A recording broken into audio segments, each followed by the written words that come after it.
tenemos la presentación del libro Tiempos inciertos, aproximaciones a la sociedad postmoderna, artículos periodísticos y ensayos académicos de Manuel Arbocó de los Heros. Tenemos la compañía de Josué Carlos González Solórzano y del mismo autor, Manuel Arbocó de los Heros. Josué Carlos González Solórzano es antropólogo por la Universidad Nacional Mayor de San Marcos, con una maestría en gestión cultural, patrimonio y turismo sostenible por la Universidad San Martín de Porres. Ha sido investigador y autor de diversos estudios sobre patrimonio cultural, paisaje cultural, gobernanza territorial y pueblos indígenas. Su último trabajo actualmente en prensa fue la experiencia de consulta previa en el paisaje cultural del Apu Tambraico. Es fundador y colaborador de la revista La Hormiga. Bueno, damos la bienvenida a Josué. Buenas noches, Josué. Bienvenido. Buenas noches a todos y a todas. Un especial agradecimiento a la Librería El Caminante y a Manuel Aborcó por darme la oportunidad de comentar un libro del cual, bueno, a Manuel lo conozco hace mucho tiempo y conozco la calidad profesional y conozco sobre todo el trabajo intelectual que he venido desarrollando estos años, tanto en la universidad como en la serie de artículos que ha desarrollado dentro del diario El Peruano. Este libro consta de 54 artículos, 50 ensayos que hablan sobre un fenómeno que más que fenómeno, describe una época, lo que llamamos sobremodernidad o posmodernidad. Y quiero empezar con un pequeño texto sobre que en 1992 el antropólogo Francesc Maroyer en su libro publica su libro Los no lugares, espacios del anonimato, una antropología de la sobremodernidad. Entiéndase sobremodernidad como un símil o como un sinónimo de lo que llamamos ahora posmodernidad. Ya en esas épocas se empezaba a configurar lo que era esta época y a darle un nombre a la época, que es esencial. La época se pudo llamar de determinadas maneras.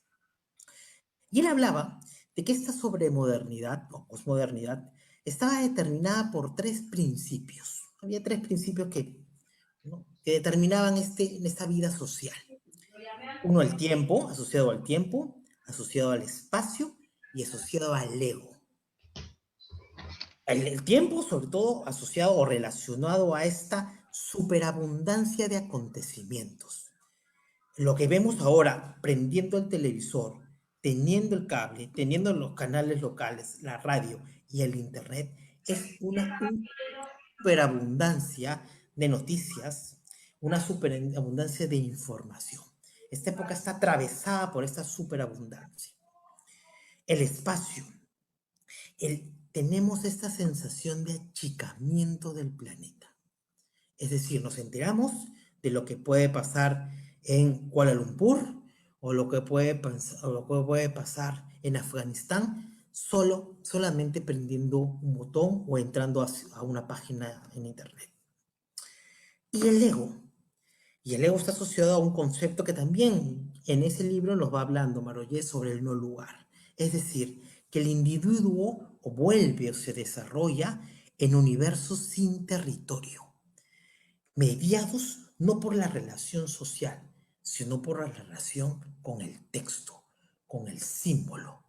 Es decir, estamos sobredimensionados con una especie de mundo, una semiología, en palabras de Lockman, básicamente atravesadas por el símbolo y el texto. Nuestra vida social se configura a partir del símbolo y del significado más que por la relación cercana o la relación social que podemos establecer con nuestros pares. Esto más aún con un fenómeno con la pandemia, es decir, esta suerte de principios o determinantes que ya nos hablaban entre diferentes autores, entre ellos Maroyer, ya desde la década del 90, siento que se va a arraigar más y a profundizar mucho más con la pospandemia. ¿Qué nos va a dejar la pospandemia en las relaciones y en la vida social? Manuel nos plantea todos estos principios, estas temáticas, tal como lo comenté, en 44 artículos o ensayos, que pueden estar divididos, a mi modo de entender, en tres grandes grupos.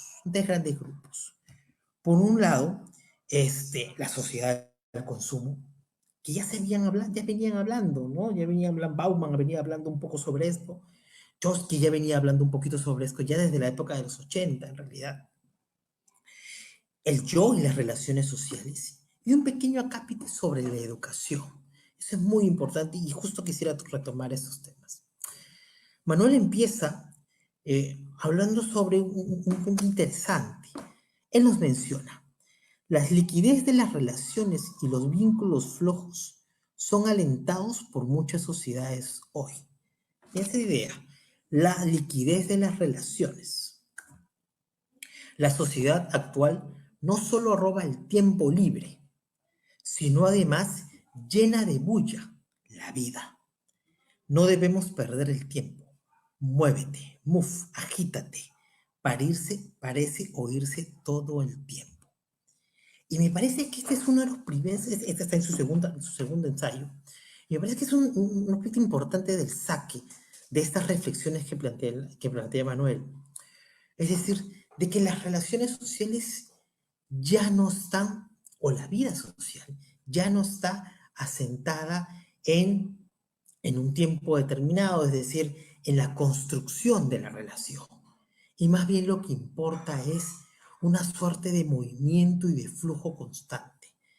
¿A dónde va ese flujo? ¿Cómo se comporta ese flujo? No se sabe. El ser humano en nuestra vida social está incrustado dentro de una forma de vida en donde la agitación y el constante movimiento nos va definiendo. Esto yo lo puedo dar por sentado porque, bueno, como muchos somos padres y vemos constantemente esa forma de relacionarnos con nuestros hijos. Muévete, apúrate, estate, rápido. No solo en las vidas familiares, sino también en la escuela y en otros contextos sociales. La premura de la vida, esa agitación de la vida como un etos. Y ahí nos dice Manuel que la gente empieza a perder un poco la introspección y la atención. Eso es muy interesante. Él nos dice: hoy la atención y la introspección está disminuyendo. La introspección es una orientación psíquica por el cual, prescindiendo de los estímulos externos, buscamos penetrar, adentrarnos en nosotros mismos. Es decir, no solo nuestra vida y nuestro comportamiento social se ve influenciado o determinado por ese constante fluir, sino que también nuestra psiquis interna está en constante bulla. Tenemos una neurosis. Y ahí es un aspecto interesante de la característica de nuestra sociedad. Nuestra época social está marcada por una suerte de neurosis, en donde nosotros continuamente nos vamos agitando, continuamente nos vamos moviendo y no existe momento para el silencio. Eso es muy importante, porque Manuel nos dice que esta sociedad, la sociedad global en donde estamos nosotros, hemos perdido el sentido de la introspección, del crecimiento espiritual y por tanto una parte importante del crecimiento y la formación personal. Eso lo vemos constantemente y esto está muy amarrado a otra idea que también se expresa en el libro: la búsqueda del éxito. No puede haber otra actividad humana que no esté incrustada en esta idea de sentido que llamamos el éxito, que es hija, obviamente, del capitalismo, y es hija de este capitalismo agresivo, neocapitalismo, que se encumbra después de la caída de la Unión Soviética y de la Guerra Fría como el modo o la forma de ser. Lo vemos constantemente con la cultura del emprendedor o del emprendimiento. No existe tiempo y no existe espacio para no hacer algo que no te lleve a emprender. Y esto nos genera un círculo vicioso que Manuel lo plantea interesantemente en el libro. Un círculo vicioso que empieza con esta agitación social, esta agitación interna, y que va en una búsqueda de la felicidad capitalista. Y al final esta búsqueda de la felicidad capitalista no hace sino cerrar el círculo perfecto para la empresa, para los grandes medios y sobre todo para esta gran lógica capitalista que ya nos maneja, bueno, desde hace mucho tiempo, pero que ya no solo se ha apoderado de nuestra economía, de nuestra vida social, sino de nuestra psiquis y nuestra vida interna.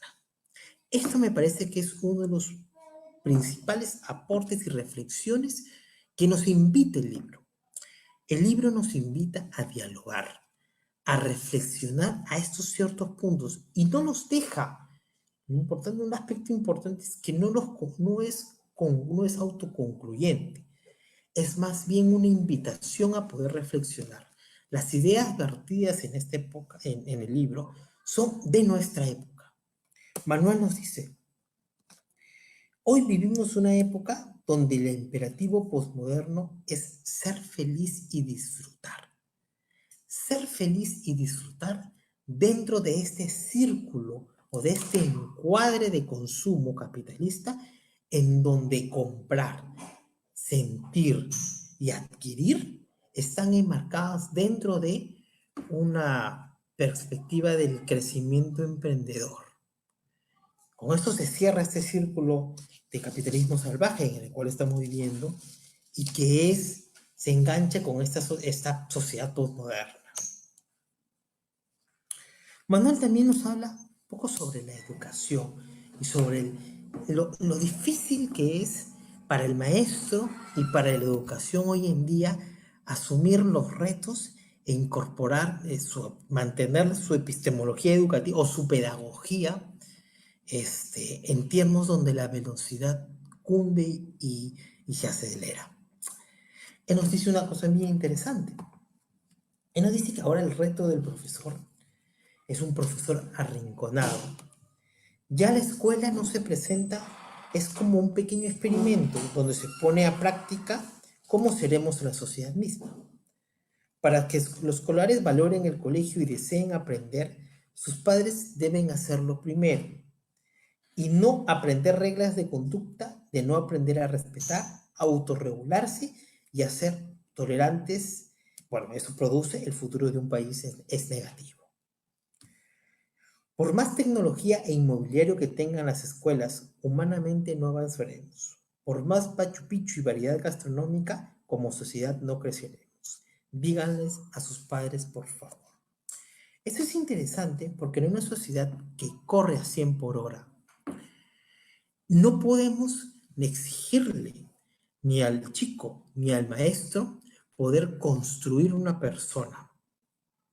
Es decir, no podemos tener el espacio y los tiempos para que esa persona, que es una persona, un niño, una persona, pueda pueda construir una personalidad en donde la tolerancia y la meditación personal como una agencia de la construcción de la misma persona pueda ser un vehículo que que ser eficiente y pueda producir un ciudadano.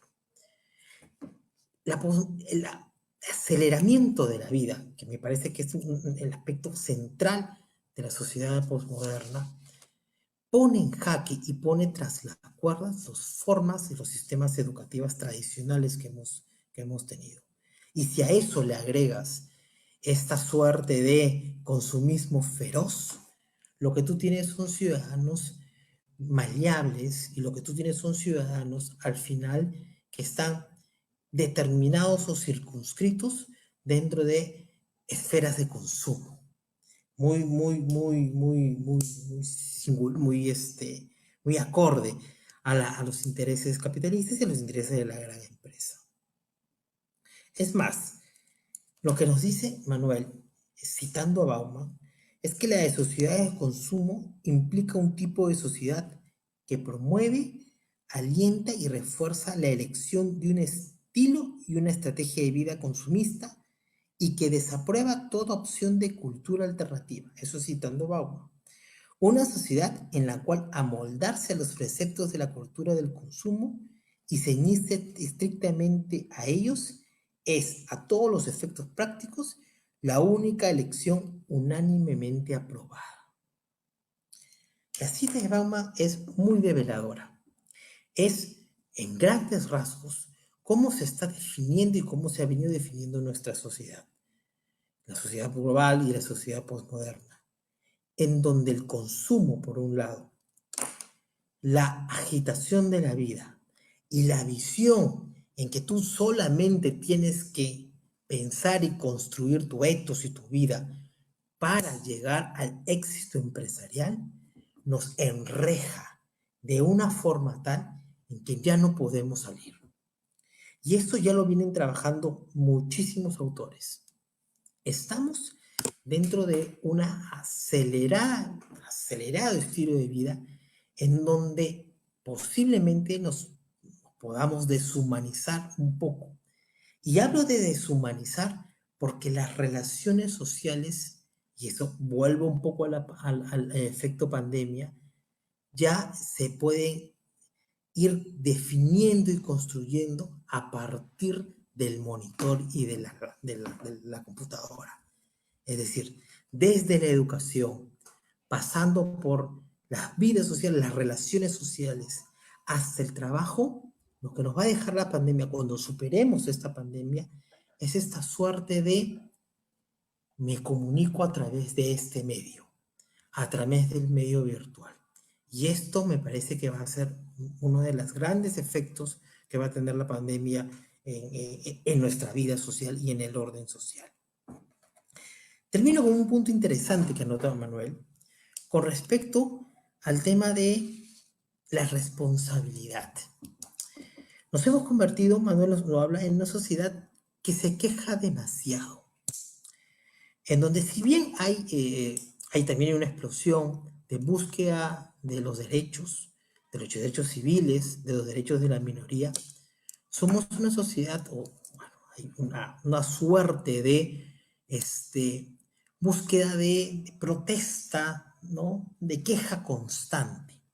Y eso lo vemos bastante ahora en la pandemia, en donde las redes sociales están inundadas de personas que se quejan constantemente de por qué el gobierno hizo o no hizo determinados aspectos, no tuvo determinadas medidas. Manuel dice una cosa interesante.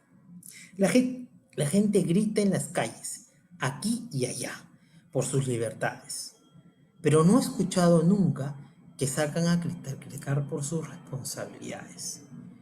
Y hay una idea del proyecto de ciudadanía, que aún no está acabada y que en esta sociedad súper agitada me parece que no lo estamos viendo o no se está cuajando.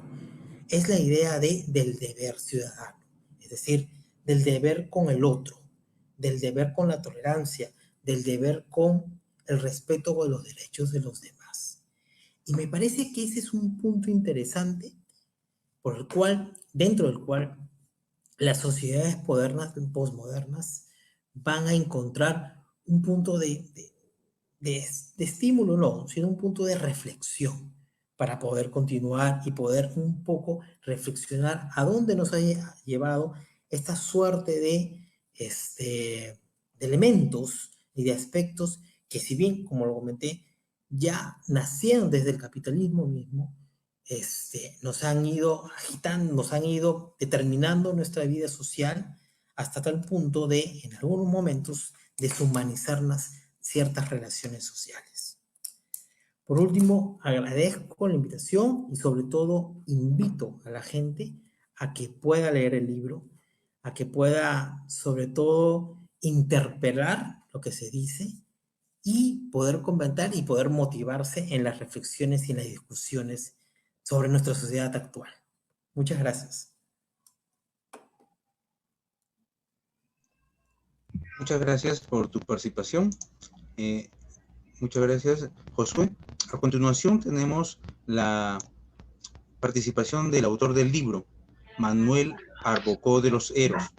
Él es psicólogo clínico con formación psicoterapéutica en humanismo existencial, docente universitario de pre y posgrado con más de 15 años en el campo de la docencia, magíster en psicología por la Universidad Nacional Mayor de San Marcos, curso de estudios de doctorado en psicología en la UNIFE, articulista del Diario Oficial del Peruano desde el año 2014, ha escrito más de una treintena de artículos y ensayos sobre psicología y humanidades disponibles en la web. Tiene un blog de divulgación psicológica llamado Nos Sobran las Palabras. Miembro de la revista Cultura y Humanidades, revista de Cultura y Humanidades La Hormiga. También ha participado como panelista en el programa de Canal 7, La Función de la Palabra, que conducía Marco Aurelio de Negri. Le damos la bienvenida a Manuel Arbocó de los Heros. Bienvenido, Manuel. Gracias, Ever. Buen lunes para todos. Gracias a Josué, amigo, antropólogo, por haber hecho unos comentarios sobre los artículos del libro. Gracias a Rosana también, invitada para conversar un poco sobre estos tiempos, ¿no? Estos tiempos que, titulamos en el libro Tiempos inciertos, ¿no? Ya varios, ya muchos vienen hablando de cierta liquidez, de cierta falta de solidez, de cierta incertidumbre, de cierto desasosiego, ¿no? Hay voces que hablan de sociedades ya angustiadas, y desde hace mucho tiempo se habla de niveles de estrés que ya son enfermizos, ¿no? Entonces, agradezco para comenzar a Ever que dirige la librería El Caminante, por organizar este conversatorio acerca del libro que, bueno, titulamos Tiempos inciertos, aproximaciones a la sociedad posmoderna, ¿no? Algunos consideran que es el nombre de la sociedad de las últimas 3 décadas, probablemente la que coincide desde fines de los 80, inicios de los 90, con el advenimiento, la llegada de una tecnología cada vez más sorprendente, de un debilitamiento, por ejemplo, en el papel político activo de la gente, en nuevas formas de organización familiar, en ciertos cambios en la manera también de vernos a nosotros mismos. Curiosamente, y bueno, yo soy psicólogo, aumentan ¿no? los casos de problemas de identidad, por ejemplo, ¿no? Hay cosas que son interesantes, ¿no? Hay momentos en la historia, hay momentos, hay décadas, hay momentos donde empiezan a aparecer más casos de algunos fenómenos, de algunas situaciones. Y algo que yo vengo de alguna manera sosteniendo junto con otros en el trabajo psicológico es que no podemos comprender o intentar comprender a una persona si es que no vemos también el entorno que la rodea, ¿no? El contexto, los contextos, ¿no? Alguna vez pensaba yo, bueno, una persona llega al consultorio una vez por semana o 2 veces por semana, se conversa, se intenta reflexionar, se confronta afectuosamente, respetuosamente, pero esa persona sale de este ambiente protegido, que puede ser un consultorio, y regresa a la sociedad en la que estamos, ¿no? Yo no me voy a olvidar de una revista de la Asociación Psiquiátrica Peruana de hace, creo que 50 años, debo tenerla por ahí, donde entrevistaban al famoso Carlos Alberto Seguín, ¿no? Y ya entonces, ¿no? Ya en los años 60, 70, él avisoraba, ¿no? Que la sociedad venía en un proceso de cambios, cuando no de deterioros. Yo particularmente no soy de los que piensa que todo tiempo pasado fue mejor, ese tipo de romanticismo no me cuaja del todo, pero tampoco creo que todo tiempo presente o futuro es sublime, ¿no? Yo creo que el papel de los psicólogos, bueno, y de los antropólogos, y de los filósofos, y de los sociólogos, es precisamente revisar, leer, interpretar, pensar un poco estos contextos, estas épocas, estas sociedades en las que estamos. Entonces, gracias también a la editorial Atenea, logramos el año pasado, un año de pandemia, ¿no? Un año raro, insólito, desconocido. Ha habido pandemias en la historia de la humanidad, pero digamos, tan cercanas, haberlas vivido era algo que era ajeno a todos nosotros. Y de pronto, bueno, en ese año 2020, que no se va a olvidar, así nomás, se confeccionó, se elaboró, se seleccionó y se terminó publicando, repito, con la editorial Atenea, este libro, Tiempos Inciertos, que es una selección de artículos, ¿no? O acápites, o pequeños ensayos, ¿no? O como diría de Negri, de ensayículos, ¿no? Es una colección que gira en torno al hombre, a la sociedad, hay una crítica también a las nuevas dinámicas, hay un momento donde ponemos la lupa sobre algunas situaciones que vienen ocurriendo, que se ven mucho, pero mucho más claramente en algunos países del llamado primer mundo, y que también empiezan a aparecer con cierta diferencia temporal, ¿no? De algunos años, pero empiezan también ya a verse y a escucharse, ¿no?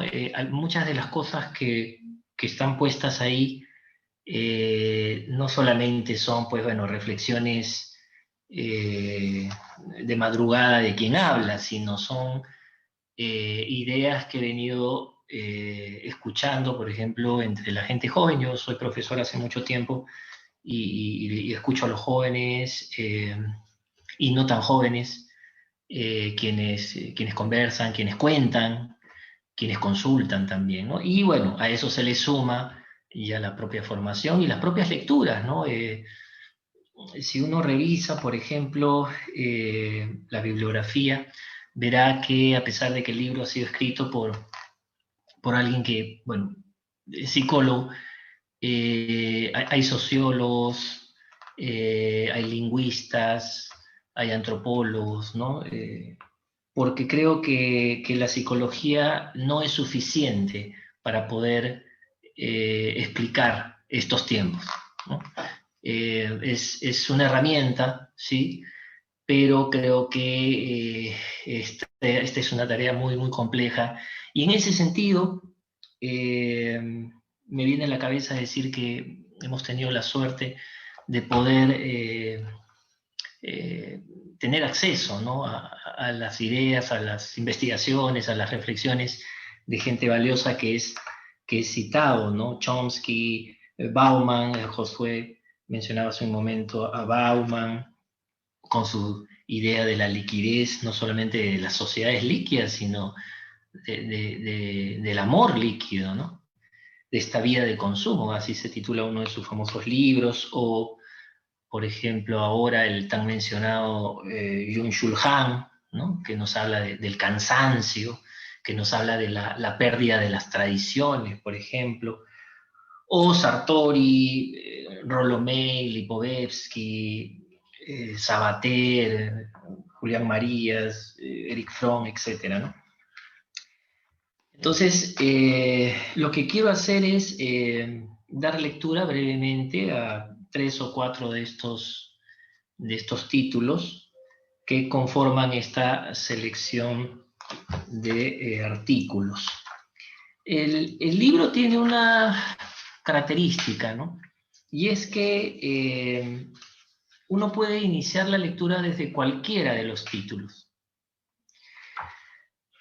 Sin embargo, el primero de los artículos se titula ¿Quién es el ser humano?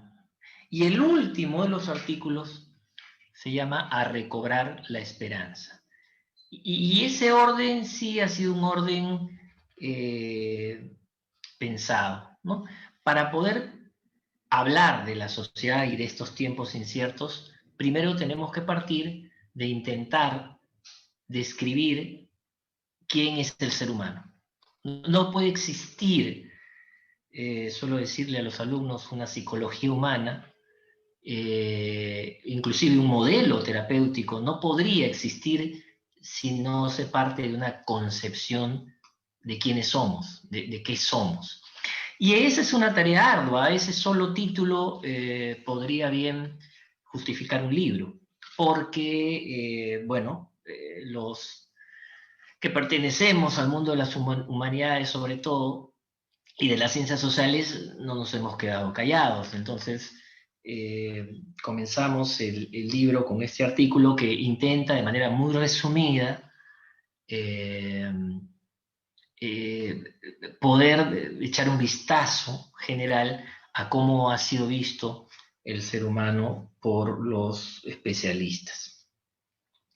E intentamos hacer también un libro que en su contenido y en su extensión fuera atractivo para la lectura, porque una de las características, precisamente, y eso lo mencionó muchas veces de Negri en su programa, de estas sociedades de la imagen, del imago, ¿no? Como dice Sartori, ¿no? Del Homo Videns, es que libros muy extensos o artículos muy extensos muchas veces simplemente quedan para uno que otro profesional interesado en el tema. Y lo que queríamos no era, nunca se pretendió hacer un libro solamente para psicólogos o sociólogos, ¿no? Sino básicamente un libro que sin perder su carácter académico pudiera ser de fácil lectura o medianamente fácil lectura para un público general. Y el último artículo se titula A recobrar la esperanza. ¿No? Estoy mirando el índice. Porque claro, todo cuestionamiento, todo diagnóstico, toda revisión de una sociedad compleja, convulsionada, desigual, como la nuestra en general, la humana, ¿no? No solamente hablamos de Lima, no solamente hablamos de una región, hablamos de la sociedad en términos macro, siempre corre el riesgo, pues, de terminar con una sensación algo pesimista, ¿no?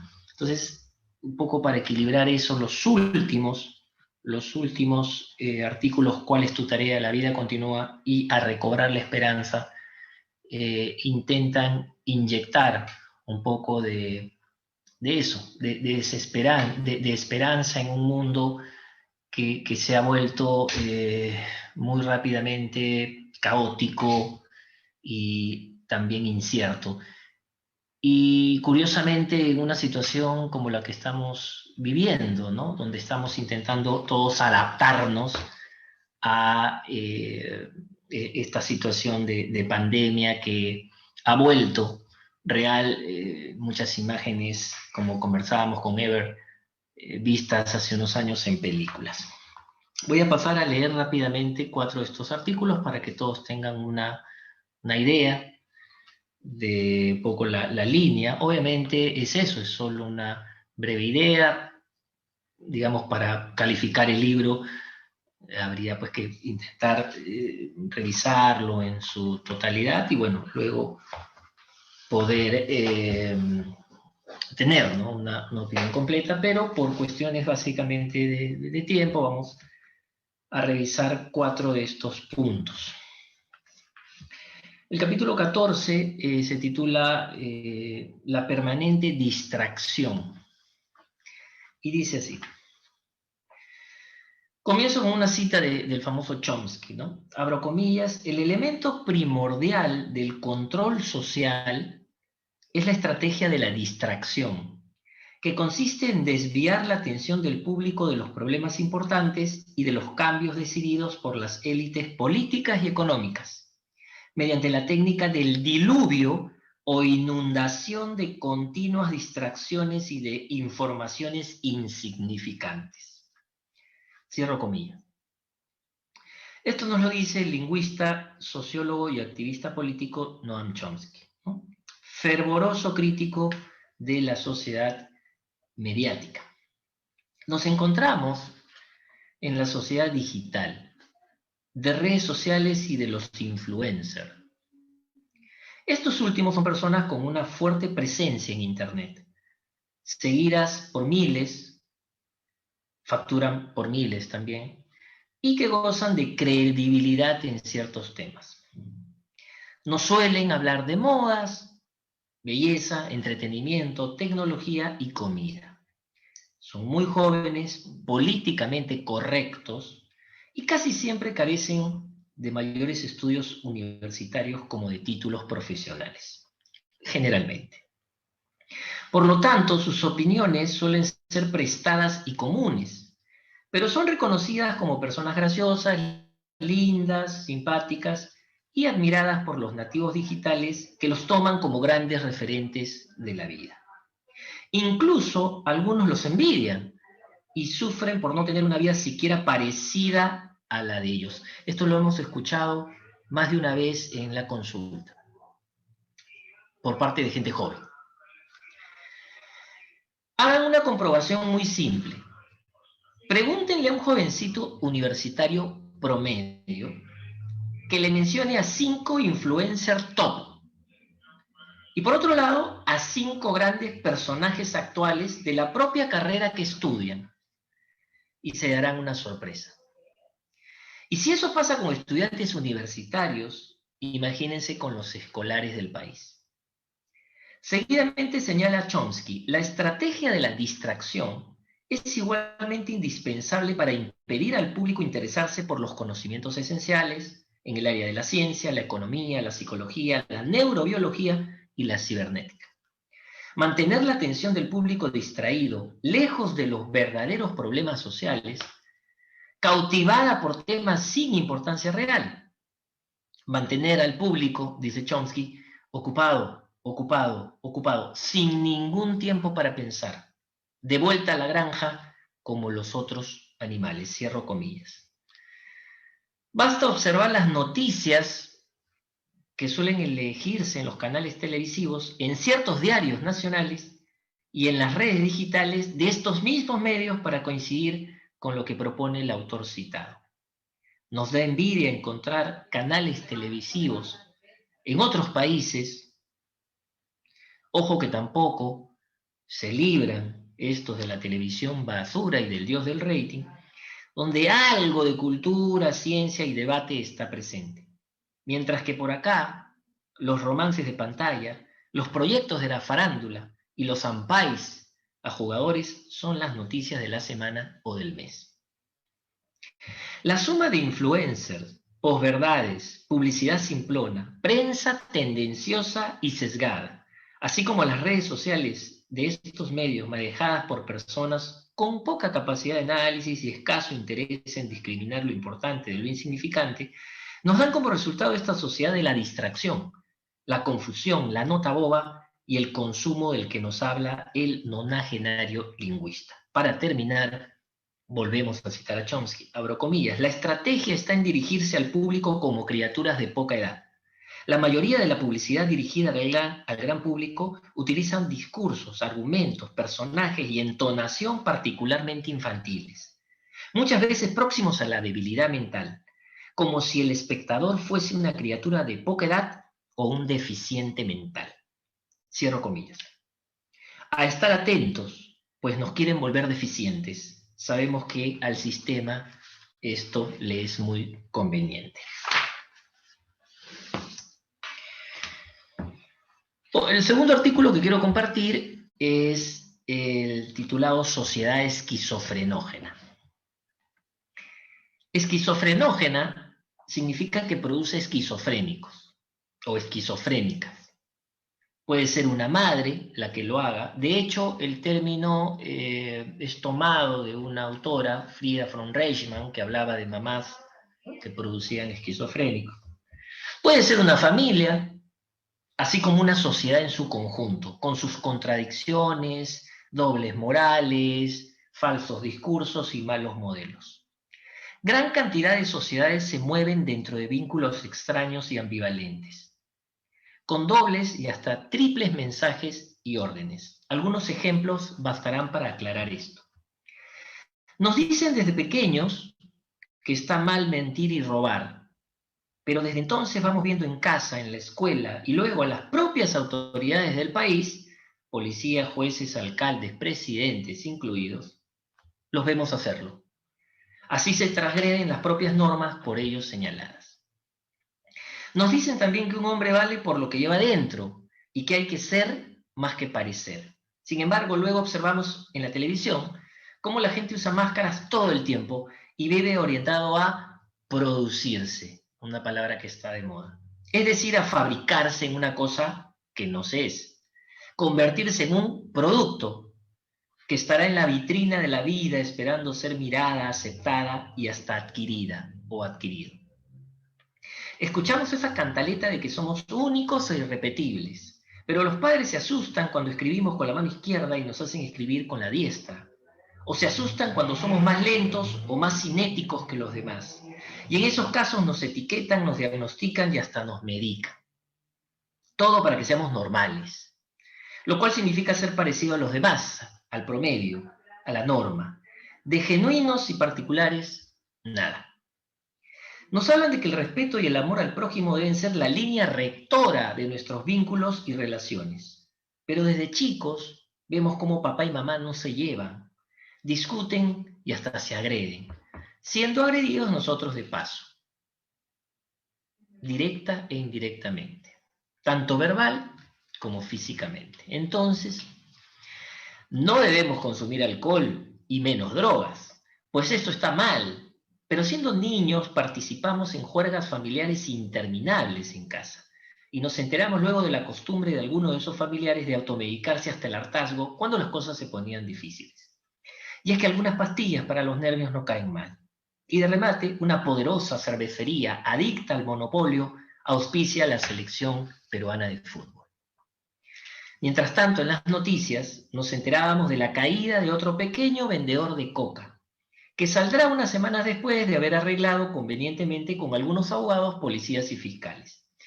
Pero ni hablar de los grandes narcotraficantes, esos que cenan con altos mandos militares y beben whisky mientras hablan de la grandeza de algunos otros países desarrollados.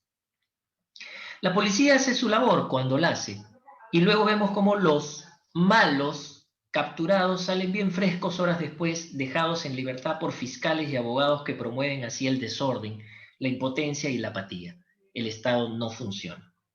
Los medios televisivos hacen campaña por acabar con el machismo, dejar de ver a la mujer como cosa o como propiedad del hombre, fijarnos en su inteligencia y en lo espiritual.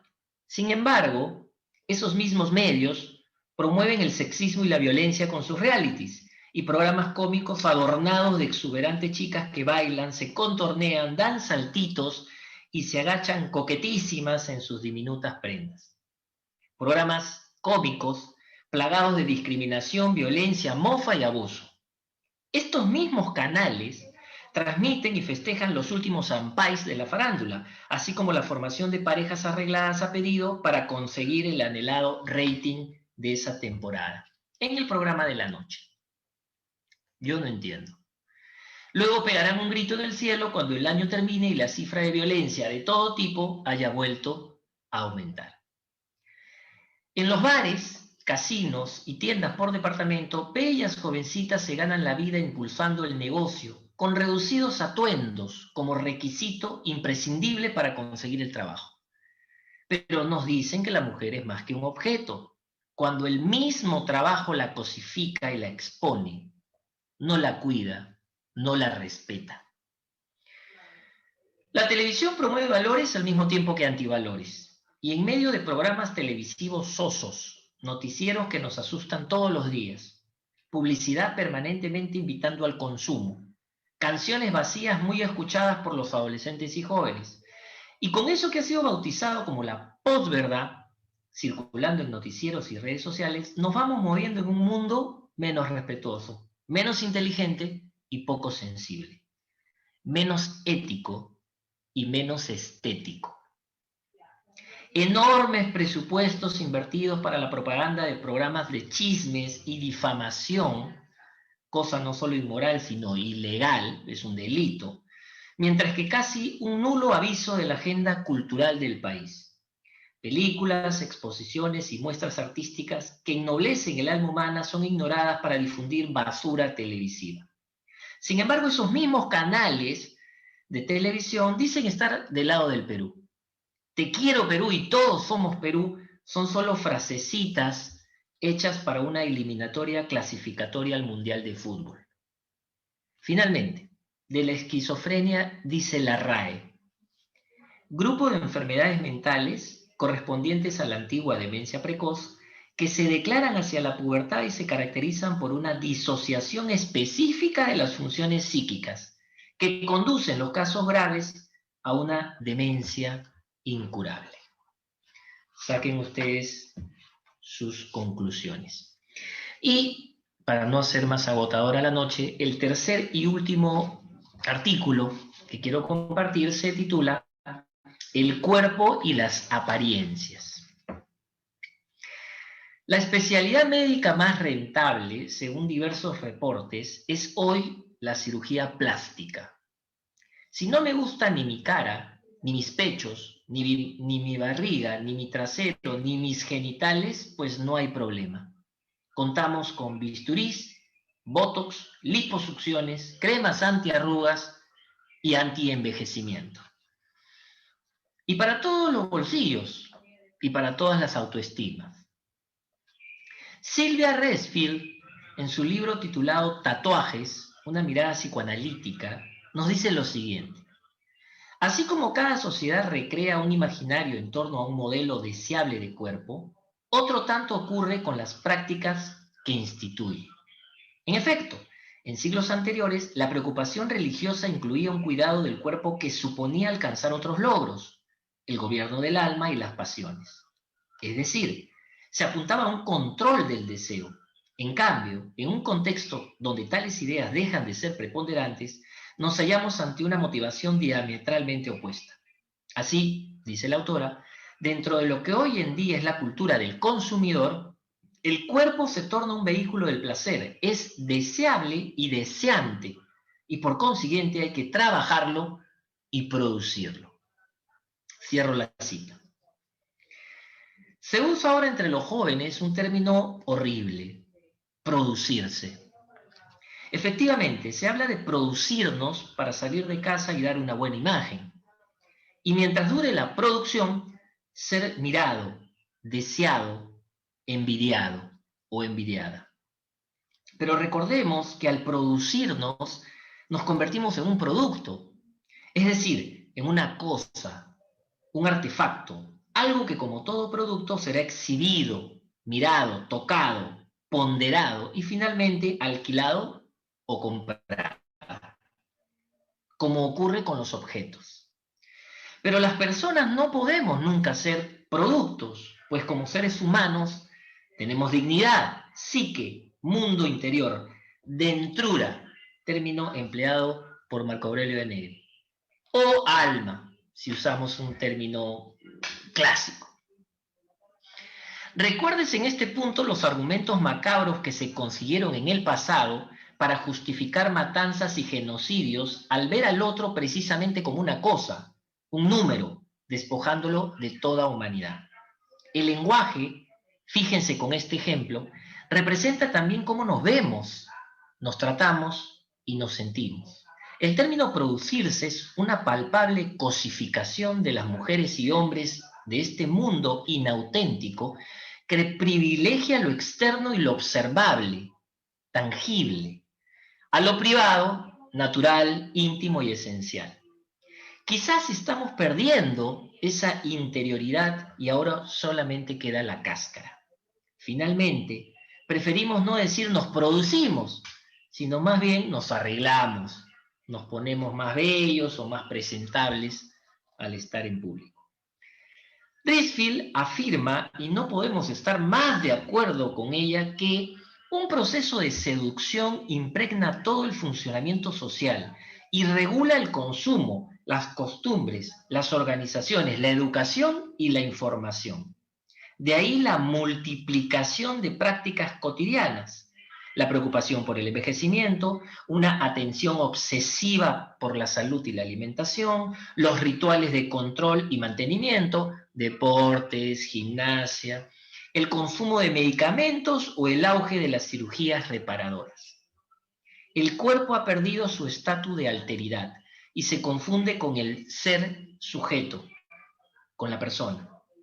Estos cuidados, incentivados por un contexto que funciona según los designios de una moda, hacen prevalecer el sentido estético y la satisfacción de anhelos narcisistas. El individuo moda, como diría Lipovetsky, sin lazos profundos ni mayores adhesiones, oscilante en sus gustos, se guía por el imperativo de la apariencia. Muy bien, gracias por la escucha. Muchas gracias, Manuel. Tenemos una invitada internacional que le agradecemos su presencia de una manera virtual.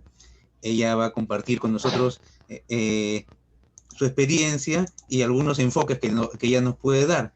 Ella es bióloga, ella es periodista científica, escritora, nacida en Argentina, pero reside en Sao Paulo, Brasil.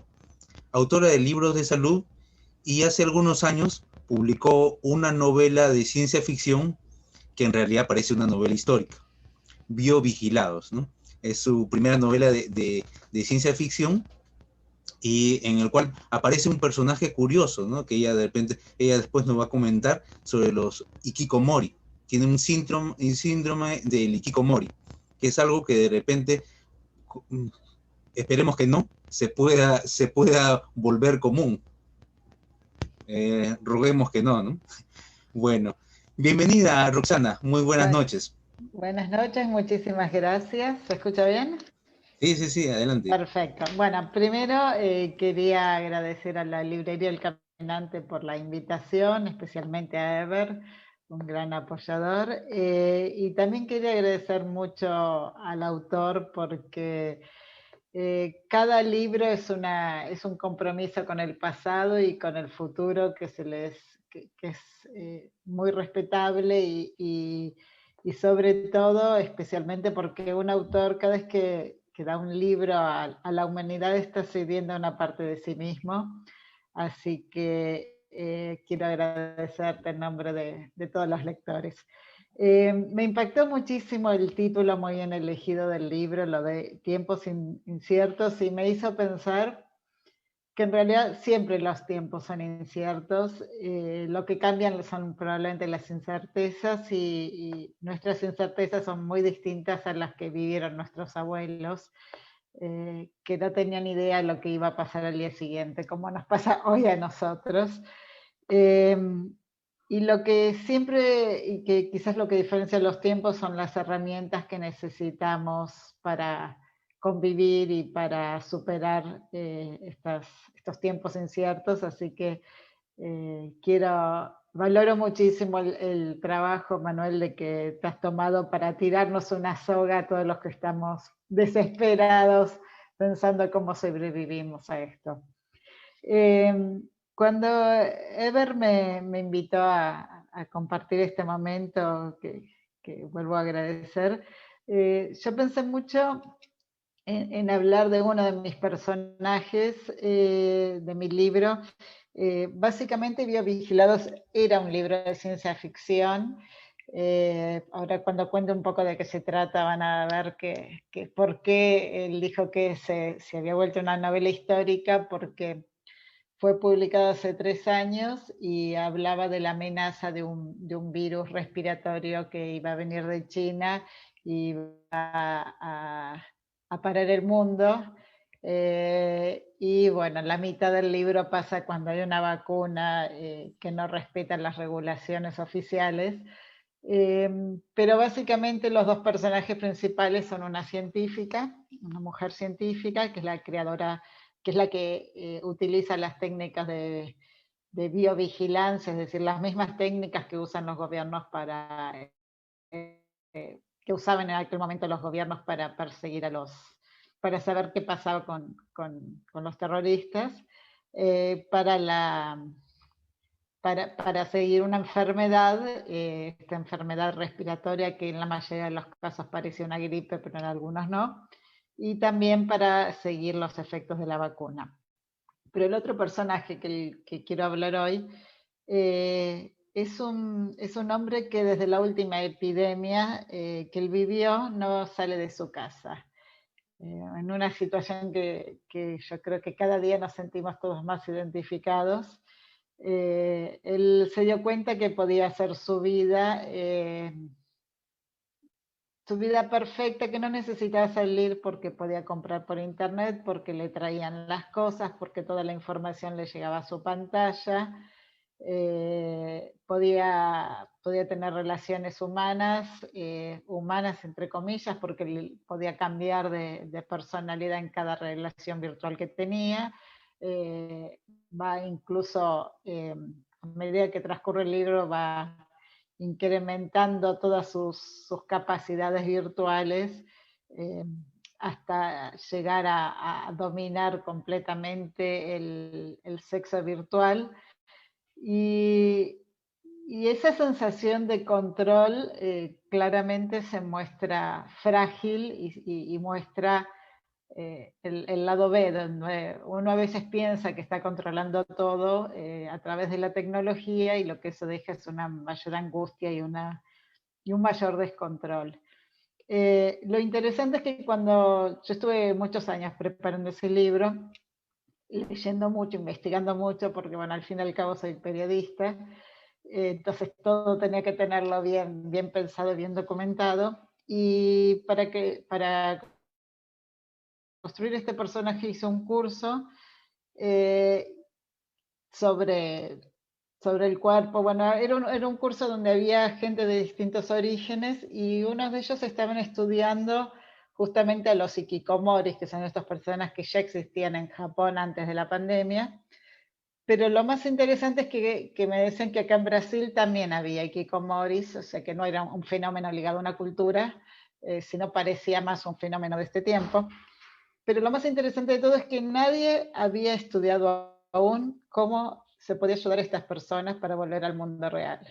Es decir, había muchísimos libros, mucha bibliografía explicando el fenómeno o alertando del peligro, pero nunca nadie había estudiado cómo se puede salir del mundo virtual al mundo real.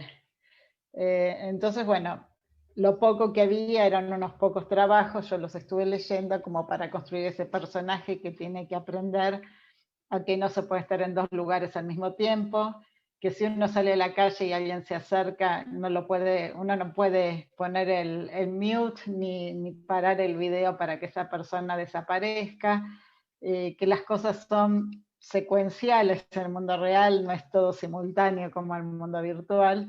Así que, bueno, si bien el foco de mi libro originalmente era un virus, y yo soy bióloga y amo los virus, aunque sean malvados, pero realmente me di cuenta de que era muy importante para describir el tiempo que vivimos, que al fin y al cabo es lo que un poco quiere cada uno de los libros que uno escribe, consciente o inconscientemente, era entender ese mundo virtual. Yo no pensé que íbamos a estar todos entendiéndolo, viviéndolo en carne propia, pero bueno, es cierto que se esperaba que algo así pasara, digamos, las señales estaban. Así que bueno, con lo cual me pareció interesantísimo la propuesta de Eber de venir a comentar un poco estas incertezas, estas nuevas incertezas que nos trae el mundo hoy. Y bueno, para finalizar, porque hoy es tu noche, no es la mía, quería hacerte una pregunta, Manuel, y es algo así como ¿cuál tiene que ser el mensaje con el que hoy nos vayamos a dormir? ¿Cómo podemos recobrar la esperanza? ¿Cómo se puede sobrevivir estos tiempos inciertos? Bueno, gracias Roxana por tu participación, ¿no? Tu pregunta va, permíteme decir, antes de elaborar una respuesta, va de pronto más allá de la misma reunión de esta noche, ¿no? Es la pregunta, o sea, ¿cómo podemos seguir viviendo sin perder un poco lo que nos hace humanos, ¿no? Es decir, los vínculos, la familia, el afecto, los amigos, la capacidad, por ejemplo, de entregarse a una pasión, ¿no? Uno de los artículos del libro lo he titulado El hombre desapasionado, ¿no? Es decir, yo converso con gente joven, generalmente, y ya estamos viendo hasta niños que paran constantemente aburridos, pareciera que nada les gusta o les gusta de manera muy efímera, y luego andan esperando que pase algo, que ocurra algo, que llegue un estímulo, ¿no? Porque somos hoy más que nunca dependientes de los estímulos, ¿no? Por eso la introversión, la introspección, creemos que se empieza a debilitar. ¿Cuál es el mensaje para irnos a dormir esta noche? No me la quiero dar de mensaje. Voy a utilizar un neologismo, ¿no? Un mensajólogo, ¿no? Un mensajista, no sé, un mensajero, ¿no? No quiero jugar a eso, no tengo las respuestas, yo siento esa incertidumbre como el título del libro. Tenemos nosotros un escritor que es Bryce, Alfredo Bryce, que alguna vez escribió: yo soy un pesimista que quiere que las cosas salgan bien, ¿no? Yo no diría que soy un pesimista, no soy un pesimista, no puedo serlo, así quisiera, soy un tipo que me considero afortunado, y digamos no he sufrido de una manera considerable en mi vida, inclusive en esta situación de pandemia. A pesar de haber pescado el virus en su momento, no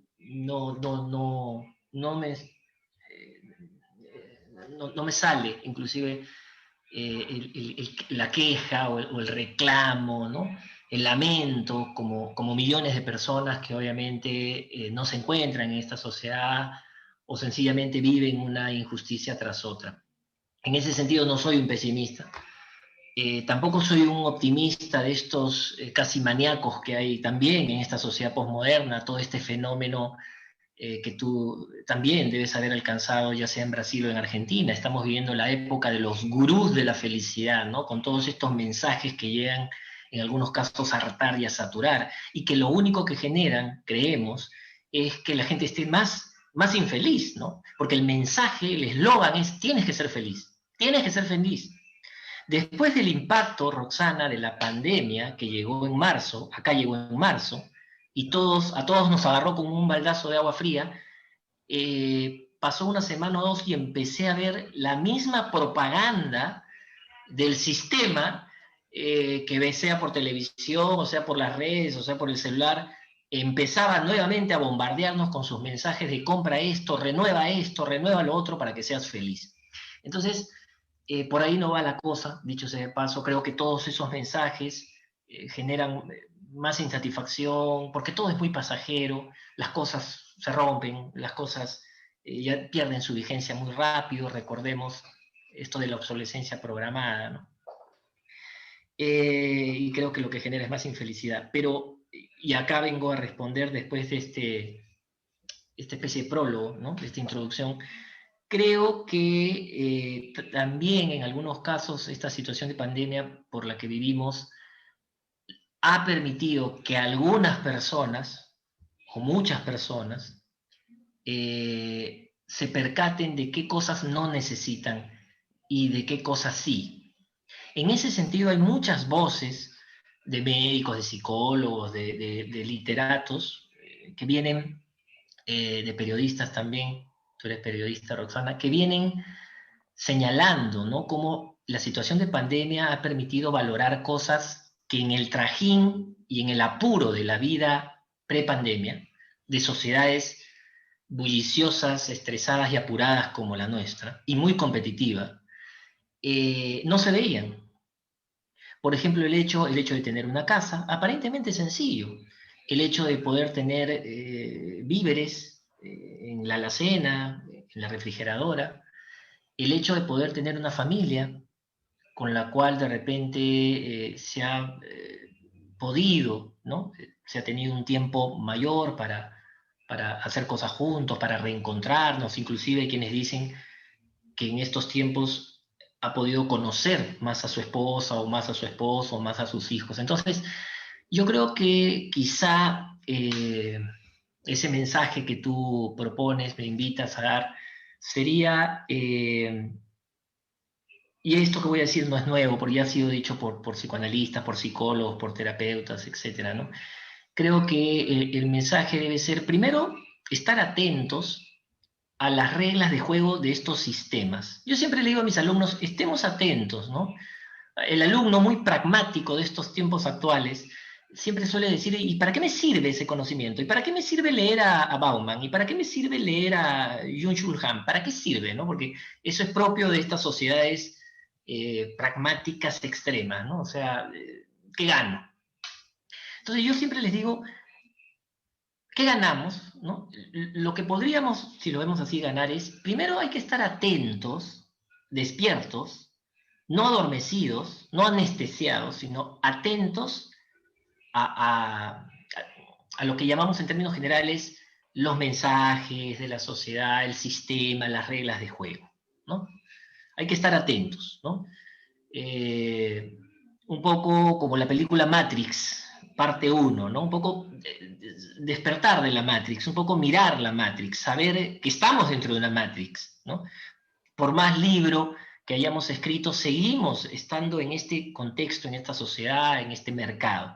Pero creo que es importante y riesgoso también, pero importante sacudirnos un poco de esa anestesia, de ese embotamiento de estímulos, de esa estupidización televisiva. Creo que es importante estar atentos, pensar, reflexionar un poco sobre estas reglas y de esa manera quizás intentar también jugar con el sistema, jugar con el mercado, jugar con este modelo occidental de vida, como propone Lipovetsky, ¿no? Lipovetsky ha escrito sobre el hiperconsumismo, ya no consumismo, ya hiperconsumismo, ¿no?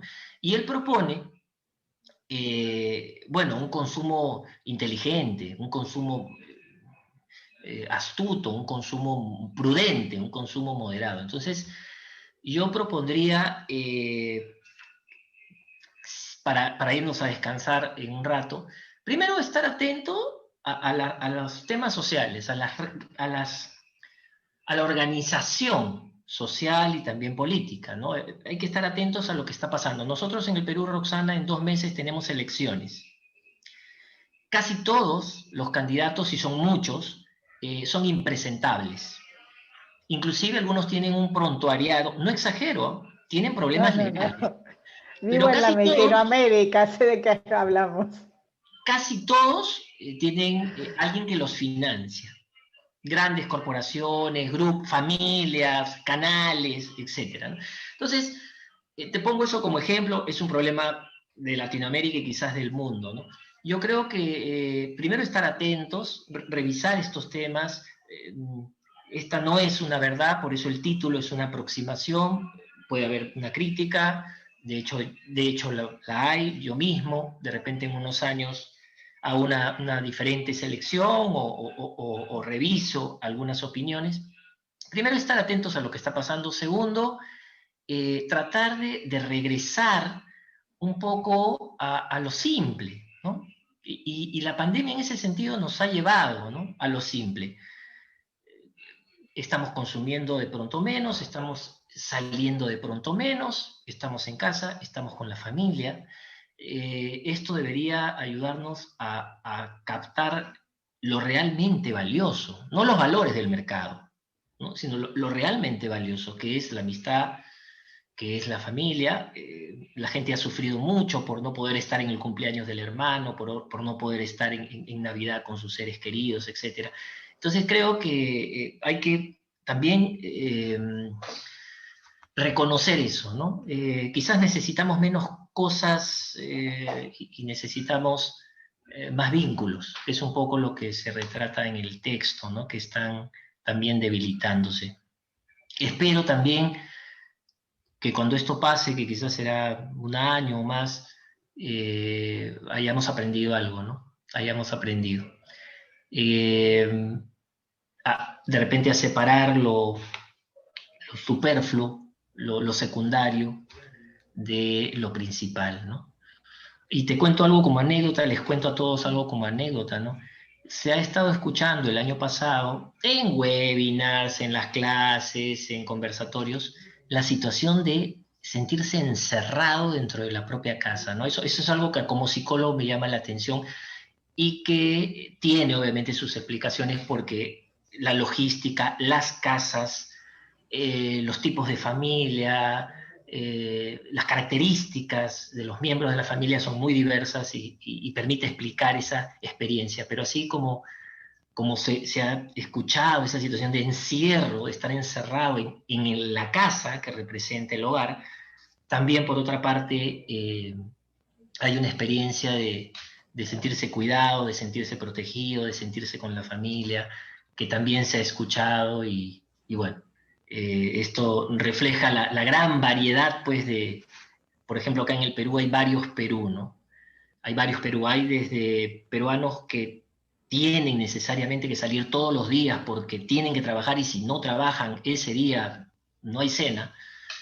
Peruanos que de pronto no tienen dónde almacenar pues sus ciertos tipos de alimentos y eso los obliga a ir al mercado con cierta continuidad, como también otro tipo de Perú y otro tipo de peruanos que ahorita están en su casa de playa con la alacena llena y el mundo sigue y siguen con sus negocios y generando mucha prosperidad económica. Entonces, creo que para terminar, la pandemia en la que estamos, y todavía seguimos, ha reflejado a los sociólogos, a los antropólogos, a los psicólogos, una realidad que ya sospechábamos, ya sabíamos, es muy compleja, es muy diversa, ¿no? Y bueno, hay que reflexionar y pensar sobre estas cosas. Creo que eso es algo importante, ¿no? Manuel, quería preguntarte, bueno, yo el año pasado vi una entrevista interesante que le hicieron a Juan Carlos Oblitas, director deportivo, ¿no?, de la selección de fútbol de mayores, y en el caso de que estaba comparando, porque él ha sido jugador de fútbol, de épocas que él jugaba en la selección a la época actual, y el compañerismo que se vivía, los compañeros, cómo intimaban, conversaban, ¿no?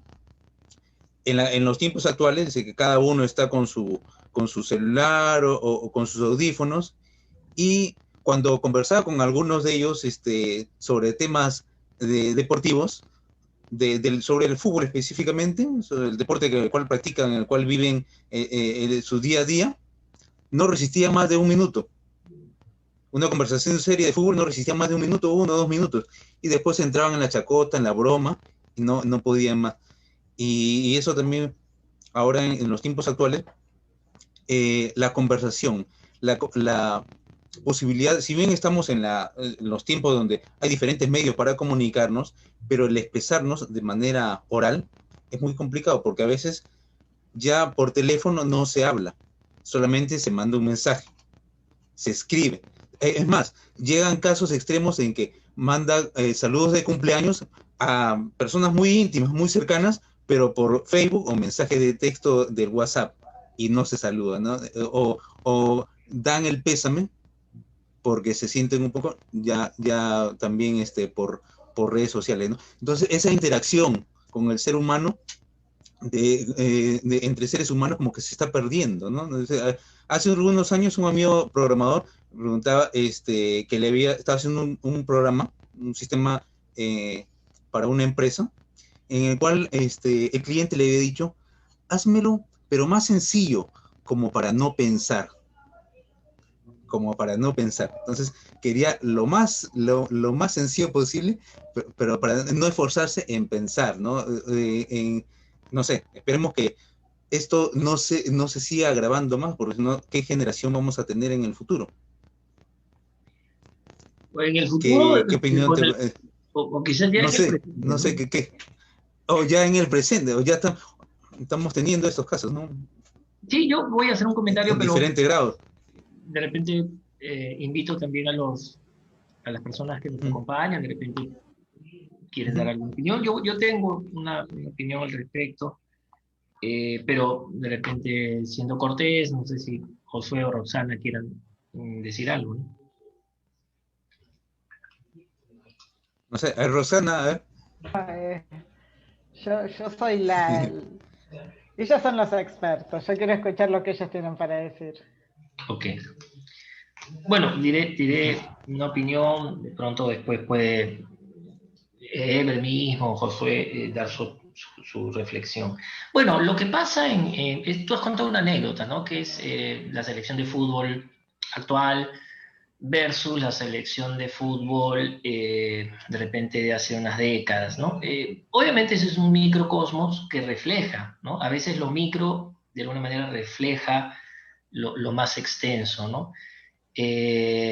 Uno ve cuando bajan estas ahora estrellas increíbles, multimillonarios de los buses, ¿no? Casi intocables, ¿no? Porque también hay una guardia ahí que los convierte en los nuevos tótem, ¿no? O sea, tocar a un jugador pues ya es casi un orgasmo, ¿no?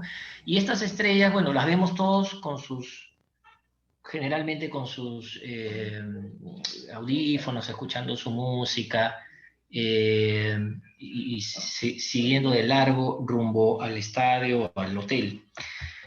Bueno, no es de sorprenderlo, has mencionado al exjugador Juan Carlos Oblitas, ¿no? Que es una persona pensante, es un jugador de fútbol, digamos, que durante su carrera deportiva, bueno, se le considera un jugador sin mayores problemas personales, con una familia sólida, ¿no? Entonces es una voz, creo que importante de escuchar, ¿no? Algo que a veces criticamos mucho, Ever, es la baja calidad o el bajo nivel social, cultural de muchas de estas estrellas cuyas carreras duran muy poco, dicho sea de paso, ¿no? Porque para poder convertir una habilidad deportiva en una carrera sólida se requiere, pues, mucho más que esa habilidad misma, ¿no?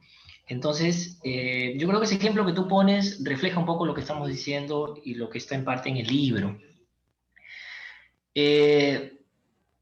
Los que ya no somos adolescentes o niños, yo tengo 46 años, tenemos algo que tiene, voy a llamarlo ventaja, una ventaja que tiene alguien que se va haciendo mayor, adulto mayor o inclusive viejo, es que puede de alguna manera, haciendo un ejercicio retrospectivo, comparar décadas, comparar épocas. Si yo he nacido en una piscina y vivo en una piscina y juego en la piscina y me enseña cosas en la piscina, para mí el mundo es líquido, el mundo es agua. Entonces, si yo veo a alguien más allá caminando sobre un valle, voy a considerarlo extraterrestre, raro o anormal, ¿no? Porque eso también es muy común, calificar como extraño o como poseedor de una patología a alguien distinto a mí. ¿Por qué cuento esta pequeña historia? Porque los jovencitos y los niños ya están normalizando eso que tú has contado, Ever. O sea, lo normal es hacer lo que un sociólogo Yergen llama la presencia ausente. Es decir, yo estoy con otras personas en una reunión, pero no estoy con esas personas en la reunión. Estoy mirando mi perfil, estoy escribiéndole a alguna amiga, estoy escuchando una canción, etc. ¿No? Él lo llama la presencia ausente. Es la persona que está con otros, pero en realidad no está conectado afectivamente, psicológicamente, ¿no? Entonces, yo creo que es tarea de los adultos decirle a ese niño que vive en una sociedad líquida que hay otras formas de vida también. O sea, yo creo que, bueno, los jugadores de fútbol ya son adultos, ya son mayores. Si a esa edad no desarrollas cierta toma de conciencia o ciertas actitudes es porque simplemente no te importa, ¿no? Quizás es la imagen que también nosotros vemos, de repente no los conocemos en privado, con su familia, como padres, como hijos, ¿no? No nos olvidemos que vemos, hoy día vemos lo que la imagen nos muestra de esas personas, ¿no? Pero a lo que voy es que la comunicación ha cambiado, sí, por supuesto que ha cambiado, ¿no? La comunicación ahora, hay quienes dicen, bueno, es mucho más a través de medios que cara a cara. Recordemos que más en otros países que en el nuestro hay gente que concerta citas, hay romances virtuales. Veían las noticias en Japón, hay quien tiene su novia que es un holograma, hay gente que después de 6 meses de chatear en citas pautadas, gracias a algún centro que ofrece esos servicios, recién se encuentra con esa persona, ¿no? Esperemos que sean muy felices y que les vaya muy bien. Pero, de hecho, la comunicación ha cambiado muchísimo, precisamente desde hace unas 3 décadas, en gran parte porque los canales han cambiado, ¿no? O sea, cuando no había tanta tecnología, yo tenía que escribir una carta, no quedaba de otra. Y esperar pacientemente que la carta llegara a través del barco al otro pueblo, y esperar una semana que regrese la respuesta, y a veces no llegaba. Por ejemplo, algo que caracteriza a las personas actualmente es la rapidez, la necesidad de rapidez, ¿no? O sea, tú le dices a un joven, escríbele una carta a tu novia, y espera 2 semanas para que llegue la respuesta, y el chico colapsa. El chico va a decir, ¿de qué me están hablando? ¿No? Nosotros, y eso es algo que mencionamos en el libro, la paciencia, tú puedes ver cómo la gente muy joven es muy corta. Y acá viene un trabajo para los papás y un problema para los profesores y una tarea más para los psicólogos. ¿Cómo ayudar a que la gente pueda aumentar su paciencia? Las generaciones actuales no pueden esperar mucho tiempo. ¿Por qué? Porque están acostumbradas a un sistema de vida donde tú aprietas un botón y cae en la máquina la lata de Coca-Cola, o pones enter y se cierra la pantalla, o pones clic y se abre el juego. Entonces ya hay estudios empíricos donde están comprobando que los tiempos de atención de los niños en la escuela son cada vez más cortitos. Por eso la profesora y el profesor tienen que hacer malabares, ¿no? Para que el niño pueda, pues, prestar atención, o el jovencito pueda prestar atención 10 minutos al menos, 10 minutos. ¿No? Porque si eso no se da, el chico inmediatamente se aburre y está como adicto buscando algún estímulo que pueda entretenerlo, ¿no? Entonces, la comunicación ha cambiado. Creo que en gran parte hay un proceso cultural también de enseñanza, de aprendizaje. La sobremesa de nuestros abuelos, de nuestros padres, ha desaparecido. La comida rápida, ¿no? El comer rápidamente, impuesto en algunos países y luego copiado en todo el planeta. Uno come rápido para volver a la oficina. Los abuelos comían en casa, hacían una pequeña tertulia y luego regresaban a sus labores. Eso ha prácticamente desaparecido, ¿no? El hecho de poder mandar mensajes a través de aparatos, ¿no? Nos ha vuelto también un poco más flojos, ¿no? Es decir, en vez yo de caminar una cuadra y buscar a mi amigo y conversar con él, estamos pues chateando online o jugando un videojuego online. Yo no quiero que con esto parezca que satanizo la tecnología, pero creo que toda ventaja también trae alguna desventaja. En ese sentido, los canales han cambiado, nos han vuelto más apurados, nos han vuelto... No es casual que haya mucha ansiedad. Hay mucha ansiedad en estas sociedades, ¿no? Y por otra parte, no solamente los canales de la comunicación han cambiado, ya no es el papel, ya no es el lenguaje oral, ¿no?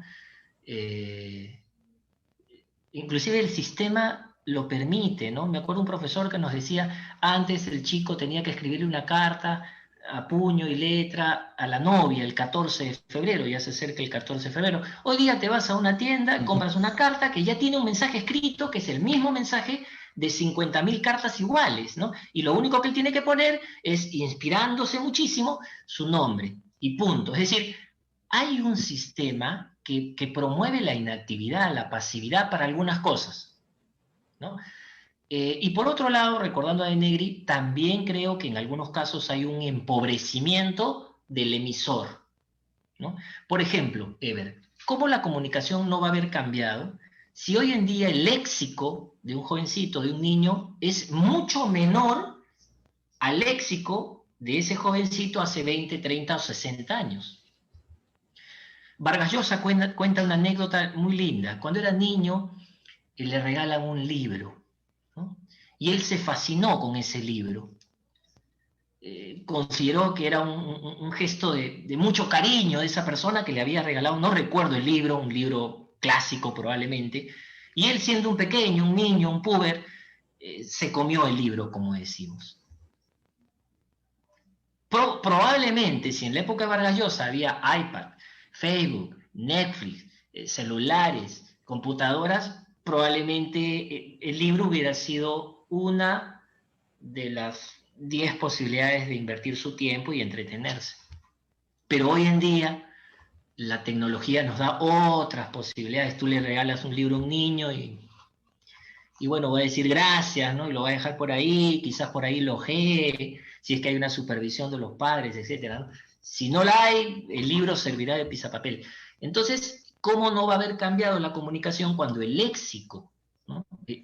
Para poder comunicar tengo que tener un mensaje, para poder tener un mensaje tengo que tener algún tipo de símbolo, ¿no?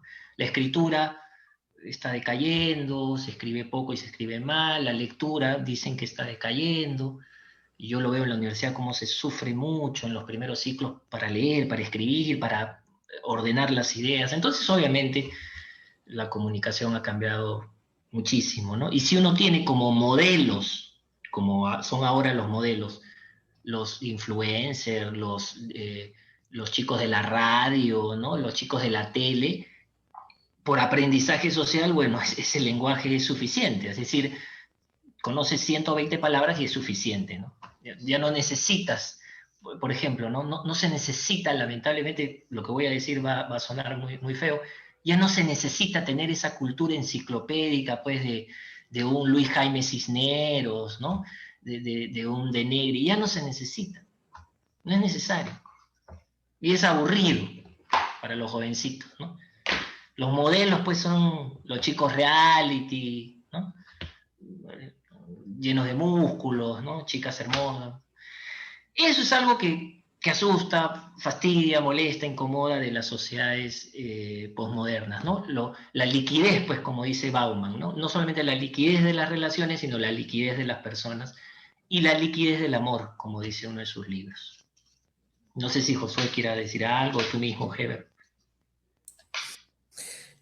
Yo coincido, Manolo, con muchas de las cosas que dices, ¿no? Creo que esta liquidez de las relaciones y esta especie de sustancia al momento de generar conocimiento, de adquirir conocimiento, tiene un lado perverso que es alentado por el sistema, me parece, que es la fobia al conocimiento. Les narro de dos situaciones, así, dos anécdotas, ¿no? No son más que anécdotas, son dos cuestiones. Hace algunos años me tocó ir a una charla, una conferencia, no sé, de una de estas sistemas multinivel, y donde el relator, el conferencista, me acuerdo que decía una palabra, una frase muy interesante que devela todo lo que estábamos hablando, lo que acaba de decir Manolo. Análisis igual parálisis. Es decir, él proponía de que no tenías que leer, no tenías que informarte en unos medios tradicionales, más bien que tendrías que estar enfocado a generar tu ingreso, a generar los ingresos, a construir tu pirámide, porque era un multinivel, y a generar el ingreso. Y él se vendía como un personaje de éxito.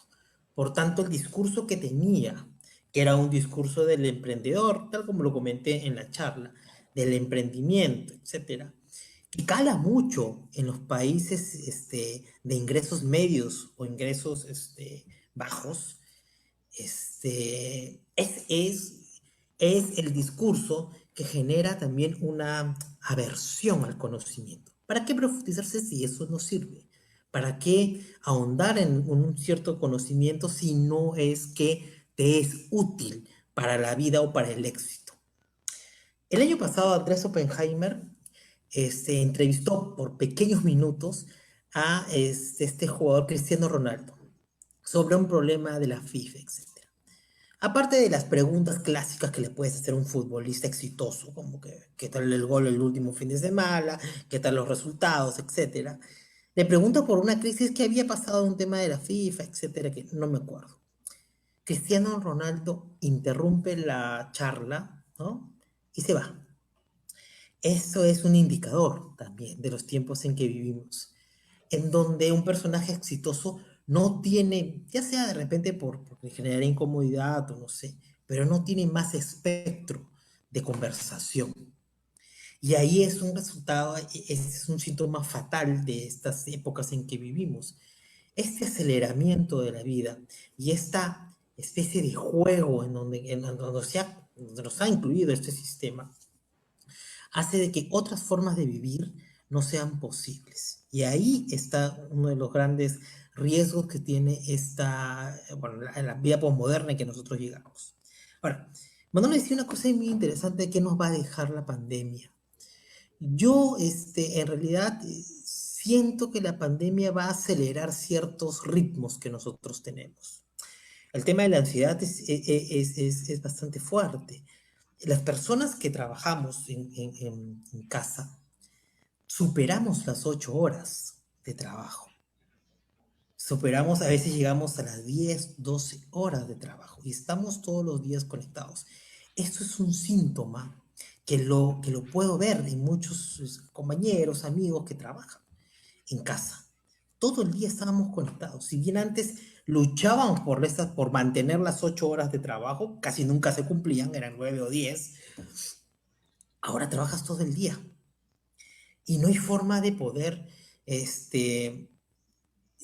obtener o luchar por ese derecho que se va a convertir en realidad en un campo de batalla más adelante por esta lucha del derecho a la desconexión digital.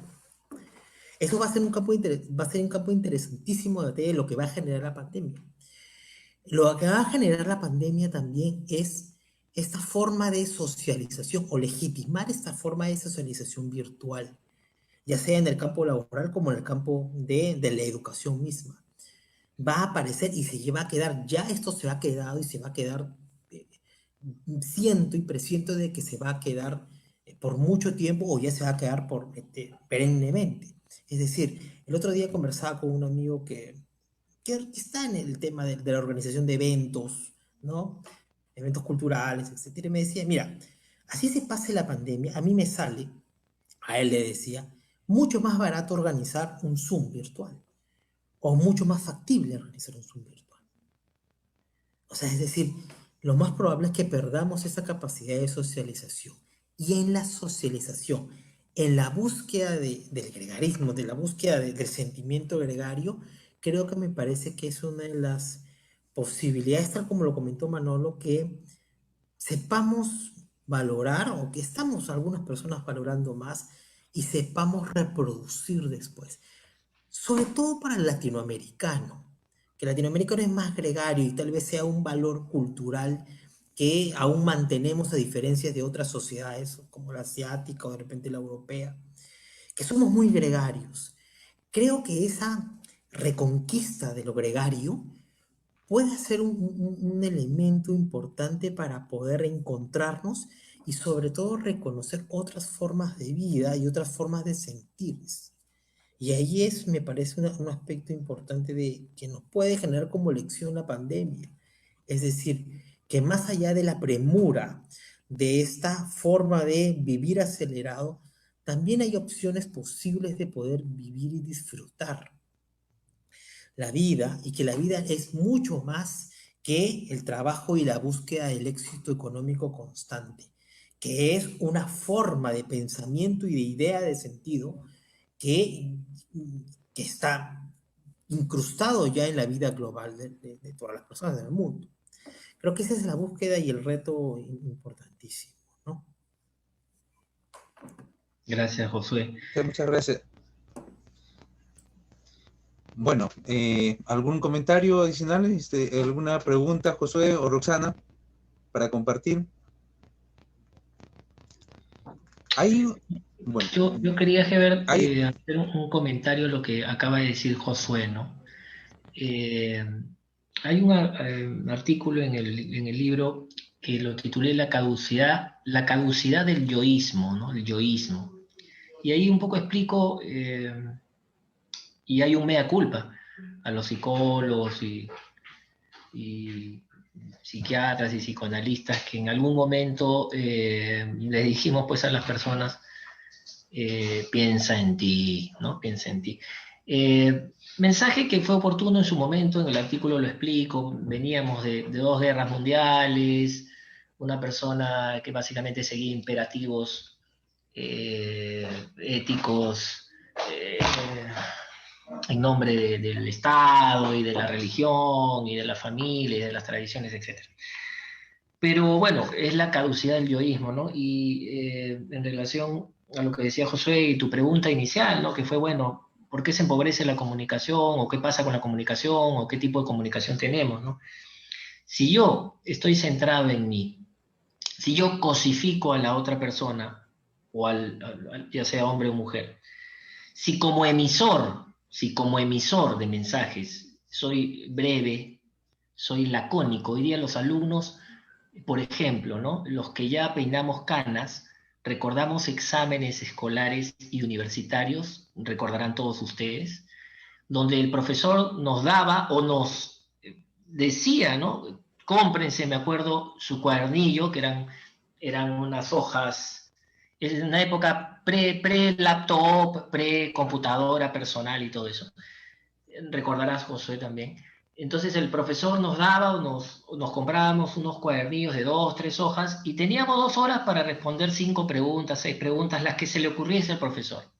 Y uno tenía que hacer un borrador, ordenar ideas, te bajaban puntos si escribías mal, si el profesor estaba de mal genio y no entendía tu letra, te ponía 0, etc., ¿no? Hoy en día, una pregunta abierta genera en promedio respuestas de 2 o 3 líneas. Y no estamos hablando de una pregunta, diga usted el nombre de fulanito, ¿no? Sino, ¿qué opina? ¿Qué análisis hace del artículo? ¿Qué le parece la noticia según la cual ha ocurrido esto? Entonces yo creo que son varias, es un tema complejo como muchos temas humanos, ¿no?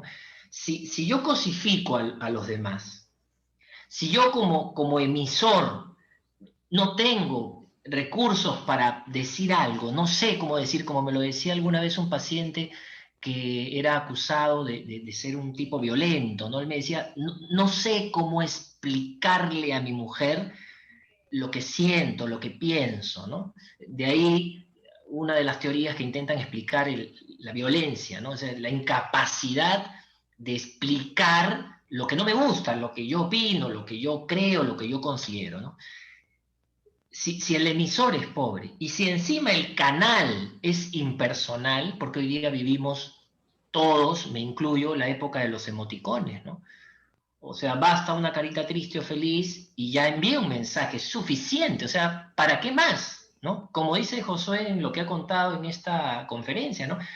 ¿Para qué más? ¿Para qué te complicas más? Y termino con una anécdota. Uno de los cursos que dicto en varias universidades donde me he movido en los últimos años es Historia de la Psicología, que es un curso que a mí me gusta muchísimo, ¿no? Y bueno, tocamos momentos de la historia de la psicología, más de un siglo de personajes, experimentos, discusiones, ¿no? Y más de una vez chicos jóvenes me han dicho, profesor, y en buena onda, profesor, alumnos que me aprecian, me lo han hecho saber, ¿para qué sirve estudiar la historia? ¿No? Entonces, hay un individuo nuevo que está si hacemos una línea en el tiempo, está roto temporalmente. ¿Para qué el pasado?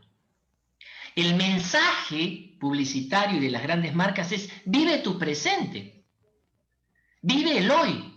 Es una mala comprensión del carpe diem, del aquí y el ahora. Vive hoy es: sigue tu instinto, sigue tu sed, no pienses, como decía Josué, no analices, no hagas prospección, no hagas retrospección, ¿no? La famosa, el famoso frase, ¿no? Si no conoces tu pasado, estás condenado a repetirlo, ¿no? Hay cosas que el presente necesita el pasado para ser explicado y luego poder hacer una mirada a futuro. Entonces, esas preguntas ingenuas reflejan también, creo, algo más macro, ¿no? Que es un poco la gran influencia en la actualidad de los medios en la formación de la psique humana. En psicología, y con esto termino, cuando uno era muy chico, se solía decir: tú eres el reflejo de papá y mamá. Y eso lo hemos escuchado todos. Tú eres el reflejo de tus padres, ¿no? Ya, eso en psicología se ha empezado a revisar en los últimos años. Por una sencilla razón. Porque si bien nosotros estamos de acuerdo que papá y mamá son los encargados de formar a sus hijos, pero ya el contexto actual, la dinámica familiar, la situación laboral de los padres y la situación económica no es la misma.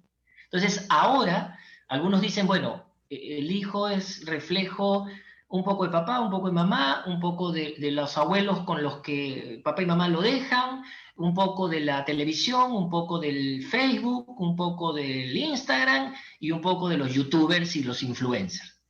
Y me parece que es lo más justo, ¿no? Lamentablemente, no festejo esto, pero ahora la psique, o sea, la mentalidad que se va formando desde niños y de jóvenes es, para usar un término muy peruano, es un sancochao, ¿no? Ya no solamente es la voz interiorizada de papá, mamá y los abuelos, sino está el influencer, la cantante de moda, el YouTube. Claro, alguien me dirá, pero oye, eso lo debe de manejar papá y mamá. Es prácticamente imposible. Es prácticamente imposible, por eso la importancia de la educación, yo lo llamo telepedagogía, ¿no?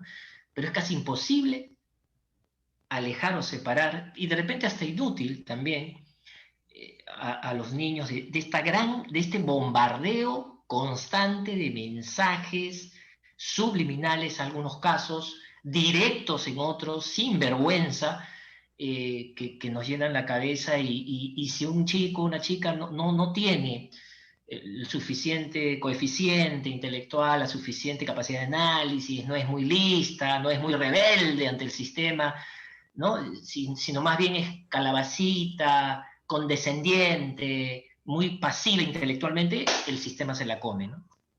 Y tenemos una futura aspirante a ser pues influencer y a mostrarlo todo, etcétera, ¿no? Lamentablemente. Sí, bueno, es importante, estamos justo conversamos hace unos momentos sobre la tecnología, pero hacer el buen uso de la tecnología. Nos estamos comunicando ahorita haciendo uso del Facebook, del Zoom, la tecnología, le damos gracias, ¿no? Haciendo uso inteligente, porque a veces también cuando nos comunicamos por mensaje de texto, si bien las palabras no, ahora podemos escribir con comodidad, no como antes los telegramas te costaba cada letrita, te cuesta, la comunicación son palabras cortas y con emoticones, entonces la otra persona, el receptor, no entiende lo que dicen y generan discusiones insalvables a veces en algunos casos, ¿no? Porque la comunicación no es muy transparente, ¿no? Entonces, y estos tiempos de pandemia es importante reflexionar cómo salimos librados de ello, ¿no? Digamos, si vamos a estar así como le dijo el filósofo coreano Byung Jung, nosotros mismos nos vamos a estar explotando, ¿no? Nos vamos a estar horas y horas trabajando en casa, ¿no? Ahora ya no tenemos que ir a la oficina, directamente en tu casa, trabaja más y más horas. Entonces, o podemos buscar otras alternativas o ver que esto es pasajero y momentáneamente de acá vamos a salir mejor y vamos a plantear las cosas de esta u otra manera, porque así como hay muchas familias que se han unido en esta cuarentena, hay esposos, tú lo sabrás, eres psicólogo, y dice que hay esposos que no se han podido soportar en esta cuarentena y se han tenido que separar, ¿no? Leía la noticia, Ever, de que leí hace poco en el comercio que las consultas de terapia de pareja han aumentado, ¿no? Ahora, Y Vargas la Llosa dijo, violencia familiar también. y de violencia familiar. Claro, en algunos casos Sí. la vida familiar es más insoportable que nunca. Vargas Llosa dijo en una entrevista hace algunos años, recordarás, Ever, recordarán todos la época del Viper o la época de los celulares donde uno tenía que mandar un mensaje que estaba supeditado a 140 caracteres, ¿no? Él alguna vez en una entrevista decía, hay mensajes, hay cosas que se tienen que decir que no pueden, no calzan, no pueden enviarse en 140 caracteres. Y esa es otra razón, por eso tu pregunta fue muy interesante, Ever, ¿no? O sea, ¿por qué la comunicación ha cambiado? Yo puedo ser un analfabeto funcional y yo me comunico a través del celular y a través del chat y a través del WhatsApp y no hay ningún problema. Antes, para poder mandar un mensaje había que saber los códigos. Hoy en día no. Y No, basta pero simple- también la capacidad de síntesis exige una concentración Así es. interesante. Pero hoy día ya no sintetizas la idea. Lo conviertes en un emoticón, en una X, en una T Bueno, volteada. sumas un lenguaje, antes solo escribías y le sumas dibujos.